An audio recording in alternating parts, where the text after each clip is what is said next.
Question number first है हमारे पास, find the value of the polynomial 5x minus 4x square plus 3 at x is equal to 0 at x is equal to -1 at x is equal to 2। मतलब यहां पर इस question में हमें क्या करना है, इस क्वेश्चन के अंदर ये एक पॉलिनोमियल आपको गिवन है और इस पॉलिनोमियल की आपको वैल्यू फाइंड करनी है। इसने कहा है कि भैया हमारे को वैल्यू फाइंड करके दिए,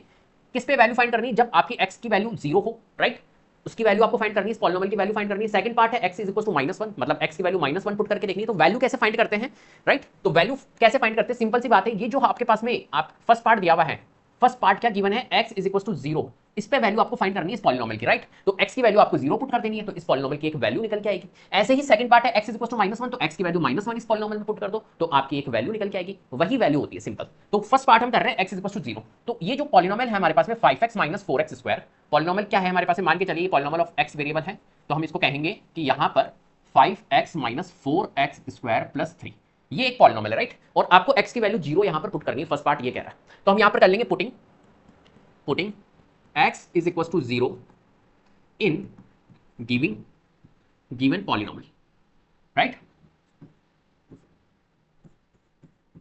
इस पॉलिनोमियल में हम x is equals to 0 यहां पर पुट कर देंगे। तो देखो पॉलिनोमियल ऑफ x में मैंने क्या रखा 0, तो polynomial of 0 is equal to क्या हो जाएगा, p ऑफ 0 क्या हो जाएगा हमारा, x में 0 पुट करेंगे, तो यहां पर जहां पर 0 है, जहां पर x है, वहां पर हमें क्या करना है, इस 0 को पुट करना है, क्योंकि इसने बोला x इज इक्वल टू 1, तो x की वैल्यू 0 हमें यहां पर क्या करनी है, पुट करनी है, x इज इक्वल टू 0 बोला है, राइट। चलिए, तो यहां पर जहां जहां पर x है वहां पर आप 0 पुट कर दो, तो 5 x की जगह पे हम 0 पुट कर देंगे, -4 ये x आ गया, तो यहां 0 पुट कर दो,